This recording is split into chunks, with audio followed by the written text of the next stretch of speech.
I wanted to talk a little bit about the rocket attacks for a moment, because I think after a few weeks in Israel, all of us have become totally inured to it. So you can only imagine how Israelis live with rocket threats. Now, there were many media houses, both Indian and foreign, who exaggerated things, exaggerated the threat to journalists, made it about themselves, kept the focus and the spotlight on themselves, made it personal.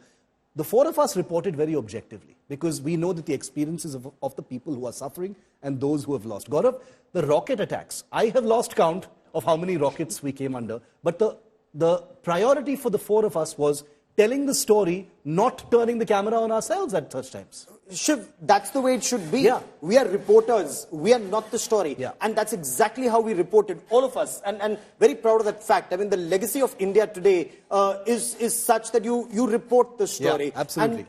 And we did say, okay, so that's the alarm going out. That's the rocket. That's the Iron Dome system. Fortunately, we covered defense. So the advantage is you do have some background and knowledge that helps in these situations. So, for example, when you're also talking to the Israeli army, so you'd say, okay, these are your Markavas, Mark 3, Mark 4. Yeah. What's the difference between the two? You're also able to explain that to your viewers. Incidentally, several Israeli soldiers would then come and actually start talking to you about the weapons that they're using, about the sites that they're using, and you'd get more information because we covered defense. That was one major advantage. But tell me, you were there, and you've been covering defense. You've been to Israel before. I've been to Israel before. This actually helps when you engage with a soldier and he knows you know his stuff. There's an instant rapport. There's an instant kind of respect that comes from an understanding of conflict. And, all of us have reported conflict. And I think that's something that our viewers really, really respected. The rocket attacks, seeing those weapons on the front line,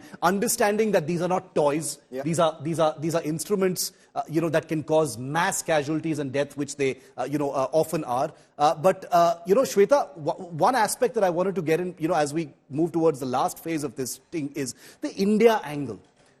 Am I wrong to think that wherever we went, once people found out that we are from India, there was instantly a kind of brightening of the mood, a kind of respect, a kind of recognition of India's stand. And this despite India's foreign policy. Right. But, Shiv, as human beings and as Indians, we know what terror is. Yeah.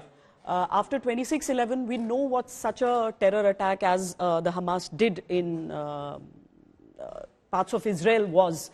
And we are against terror. Yeah. Anything comes second.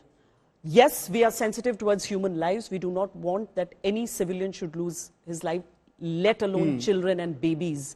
But as Indians, we are already placed in a way which... There is empathy. Even in Ukraine, whether it was the Ukraine forces or the Russian forces, tell them you're Indian.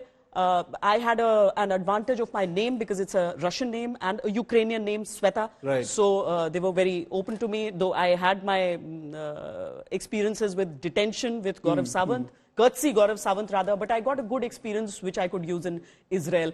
Gaurav used to get detained everywhere because he took out his camera everywhere.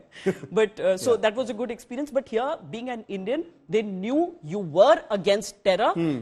You were with Israel in their fight against terrorism, and they respected you. And Gaurav, the India aspect, because I remember when you were reporting live also, you very regularly were informing people who were trying to interfere with the reporting that you're an Indian journalist. Absolutely. And we saw that in Libya as well when we reported. I was about to come to that point. Shiv and I were detained even in Libya when we were covering that conflict in Libya. And being Indian actually helps because it's the love for India, it's the love for our film industry, and if I may, it's the love for Amitabh Bachchan. Yeah. That really held us in great stead, whether it was in Libya or in Egypt. Or in Iraq, Shiv, or in Russia and Ukraine, Shweta. Ukraine, where they had Mahadev tattoos on their arms, and they know who Kshatriyas are, Krishnji is. So exactly in Israel as well. I met a lot of people. Shiv, the stand that India has taken, that we do support two-state theory, Palestine needs a separate state. But terror is terror. But when it comes to terror, the global, we have a same voice, we are against terrorism. That perhaps helped all the Indian journalists because every Israeli knew, you're from India, okay, India is with us.